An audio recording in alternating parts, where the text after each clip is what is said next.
ونستغفره ونؤمن به ونتوكل عليه ونعوذ بالله من شرور أنفسنا ومن سيئات أعمالنا من يهده الله فلا مضل له ومن يضلله فلا هادي له ونشهد أن لا إله إلا الله وحده لا شريك له ونشهد أن سيدنا وسندنا وحبيبنا وطبيبنا وحبيب مرشدنا ومولانا محمدا عبده ورسوله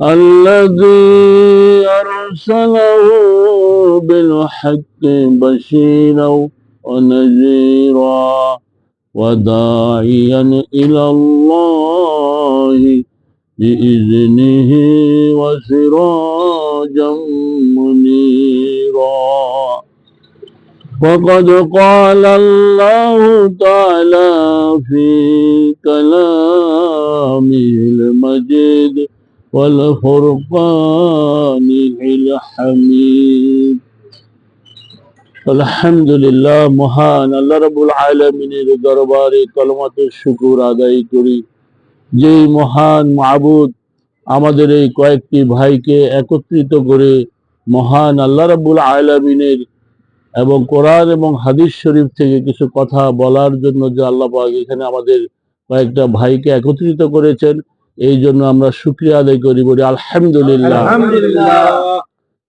আসলে আমাদের আজকে এখানে বসার মূল উদ্দেশ্য হচ্ছে সামনে আমাদের বিশ্ব ইজতেমা। সেই বিশ্ব ইজতেমা নিয়ে আমরা কিছুক্ষণ আমরা কথা বলবো, এবং গতকালকে আমাদের যে অনুষ্ঠানটা হয়েছে ওই অনুষ্ঠানটা কেমন হইলো, কিরকম হইলো একটু আলোচনা করব। আল্লাহ পাক যেন আমাদের কিছু কথা বলার তৌফিক এনায়েত করেন। আলহামদুলিল্লাহ, আমরা এখানে গতকালকে যে মাহফিলটা হয়েছে ওই মাহফিলটা কেমন হইলো, কিরকম হইলো এটা আমরা জানবো। তার আগে আমরা কিছু কোরআন এবং হাদিস শরীফ থেকে কিছু কথা বলতে চাই। আমরা মানিকগঞ্জ দরবার শরীফে কেন গেলাম, দরবার শরীফে যাওয়ার কি উদ্দেশ্য, সে সম্পর্কে কিছু কথা বলতে চাই। সমস্ত কিছুর একটা টার্গেট থাকে যে আমরা কেন গেলাম আল্লাহর অলির দরবারে। অলির দরবারে যাওয়ার মূল উদ্দেশ্য হচ্ছে আল্লাহ এবং আল্লাহ রাসূল সাল্লাল্লাহু আলাইহি ওয়াসাল্লামকে পাওয়া।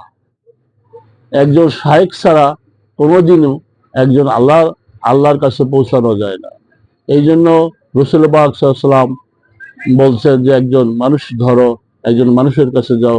আল্লাহ পাক বলছেন বিসমিল্লাহির রহমানির রহিম ওয়াকুনু মাআস সাদিকিন। বান্দা, আমাকে যদি তোমরা পেতে চাও তাহলে কি করো, একজন সাদিক লোকের সঙ্গী হও। এখন সাদিক শব্দের অর্থ কি? সাদিক শব্দের অর্থ হইল একজন সত্যবাদী, ঠিক আছে। এখন এটা আল কোরআনুল কারীমটা নাযিল হইতে সেই রাসূল পাক সাল্লাল্লাহু আলাইহি ওয়াসাল্লামের জমানায়। এইটা সাদিক লোক বলতে রাসূল পাক সাল্লাল্লাহু আলাইহি ওয়াসাল্লামকে বোঝানো হয়েছে। এখন রাসূল পাক সাল্লাল্লাহু আলাইহি ওয়াসাল্লাম তো আমাদের মাঝখানে নাই, আছে কি? এই জন্য রাসূল পাক সাল্লাল্লাহু আলাইহি ওয়াসাল্লাম বলছেন আল উলামাউহুম ওয়ারাসাতুল আম্বিয়া। হক্কানে আলেমগণ হয়েছে নবীর ওয়ারিস, তার কাছে যাওয়ার কথা বলছে। এখন প্রশ্ন আসে যে হক্কানে আলেম কাকে বলে? যে ব্যক্তি মুফতি পাস করলো, বড় একজন সার্টিফিকেট নিল, উনি কি হক্কানে আলেম? না। হক্কানে আলেম হইল ওই ব্যক্তি যে ব্যক্তি আমল দিয়া একজন মানুষের কাছে যাইয়া মানে বয়াত মুরিদ হইয়া একজন আল্লাহর ওলি হয়ে যায়, এলমে তাসাউফ অর্জন করতে পারে। যে ব্যক্তি চক্ষুটা ধ্যান খেয়াল করে আল্লাহর আরশ পর্যন্ত দেখতে পায়, ওই লোকটা হক্কানে আলেম। সুবহানাল্লাহ। আমাদের শায়েখ ডক্টর মোহাম্মদ মঞ্জুরুল ইসলাম সিদ্দিকী, উনি মস্ত বড় একজন, সারা বিশ্বের যুগে যুগে এরকম দুই একজন আলেম থাকে যা আমরা পাইছি। আমাদের মুর্শিদ কিবলা ডক্টর মোহাম্মদ মঞ্জুরুল ইসলাম সিদ্দিকী, ওনার শিক্ষা জীবন, উনি এমন কোন সাবজেক্ট নাই যে উনি পারেন না, বুঝেন না, জানেন না।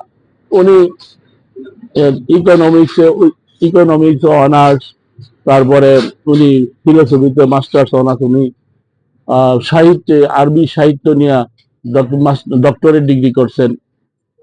এইরকম ওনার বহু দুনিয়াবি যথেষ্ট এলাম আছে, এবং উনি একজন মুফতি মাওলানা, উনি কোরআনে হাফেজ, এমন কোন জ্ঞান নাই আল্লাহ পাক ওনাকে দান করেন নাই। উনি বলছেন আমার মুর্শিদ কেবলার কাছে শুনছি যে আমার একটা মোবাইল নাম্বার কেউ বললো এটা আমি মুখস্থ করে ফেলাই, আমার আমার আসল জায়গা ওইটা লেখা হয়ে যায়, আমার এত লেখা লাগে না। 200 থেকে 250 মোবাইল নাম্বার আমার এইখানে গাথা আছে। সুবহানাল্লাহ। আল্লাহ পাক ওনাকে, আমরা একজন জ্ঞানী গুণী এবং বিশ্বে সারা পৃথিবীতে যুগে যুগে 200 বছর পরে পরে এরকম 2-1 জন বিশ্ব অলি এইরকম পৃথিবীতে জন্ম নেয়। সুতরাং আলহামদুলিল্লাহ, আমাদের বিশ্ব ইজতেমাকে আমরা কিভাবে সাফল্যমণ্ডিত করতে পারি, যুবক ভাইদের, আমাদের এই যুব সামনের ভাইদেরকে আমি আমার পক্ষ থেকে আন্তরিক শুভেচ্ছা এবং অভিনন্দন। আমরা চাই আরো লোকজন আমাদের বাড়বে ইনশাল্লাহ। এই বিশ্ব ইজতেমায় আমার মুর্শিদ কেবলা বলছেন কমপক্ষে এক একজনে 50 জন করে দাওয়াত দিতে হবে, 50 জন করে দাওয়াত দিতে হবে। আমরা যে কয়েকজন আল্লাহ পাক কবুল করে ইনশাল্লাহ আমরা নেওয়ার চেষ্টা করব। আমরা এখান থেকে আল্লাহ পাক যদি কবুল করেন একটা বাস নেওয়ার চেষ্টা করবো ইনশাআল্লাহ। আমরা যদি চেষ্টা করি ইনশাআল্লাহ, চেষ্টা করলে সবই হবে ইনশাআল্লাহ, আমি মনে করি। আর কথা হচ্ছে জিকিরটা আমাদের করতে হবে, কারণ এই জিকির না করলে আপনি অগ্রসর হতে পারবেন না। এই জিকিরের আল্লাহ বলেন যে এই জিকিরের মাধ্যমে একজন মানুষ আল্লাহ পর্যন্ত পৌঁছাইতে পারে। এটা কলবে যদি জিকির না করে, এবং এখানে ধ্যান খেয়ালের একটা কথা মূল জিনিস, এখানে ধ্যান খেয়ালটা ঠিক রাখতে হবে, যেন ওই ধ্যান খেয়ালে আমরা জিকির করব ইনশাল্লাহ। এই জিকিরটা করতে পারলে আমাদের কলবে, এবং কলবে জিকিরটা পড়ে কিনা ওইটা আমাদের দেখতে হবে, বুঝতে হবে, জানতে হবে। কলবে জিকির করলে কিছু না কিছু ঘটবে ইনশাল্লাহ, এবং একটা মানুষের পরিবর্তন হতে হবে। এই জবানটা আমার মুর্শিদ কেবলার কাছে আমি শুনেছি যে একটা মানুষের এই জবানটা যখন পবিত্র হয়ে যায়, তুমি একটা কাঠের টুকরাকে বলবে এই কাঠের টুকরা সোনা হয়ে যাও, তাই হয়ে যাবে। সুবহানাল্লাহ। তুমি একটা গাছের তলে গেলা, একটা গাছের গায়ে গাছ সবক কও, জিকির করো, একটা গাছও আল্লাহকে ডাকে। আল্লাহ পাক কোরআন শরীফে বলছেন, আল কোরআনুল কারিমে বলছেন ইউসাব্বিহু লাহু মা ফিস সামাওয়াতি ওয়াল আরদ, আসমান সমূহ এবং জমিনে যত কিছু আছে সমস্ত কিছু মহান আল্লাহ রাব্বুল আলামিনের জিকির করে। সুবহানাল্লাহ।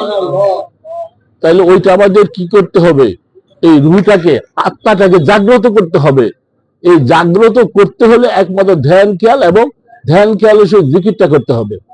জিকিরটা করলে ইনশাল্লাহ আপনি দেখবেন, আপনারা যারা যুবসনের ভাইদেরকে বিশেষ করে বলতেছি, আপনারা সবাই আগে আসেন, সবাই এগিয়ে আসেন।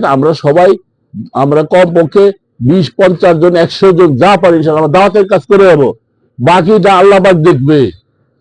আমরা ধ্যান খেয়ালের মাধ্যমে একটা মানুষকে জিকিরের দাওয়াত দেব, ওই দাওয়াত দিলে পরে কাজ হয়ে যাবে ইনশাআল্লাহ।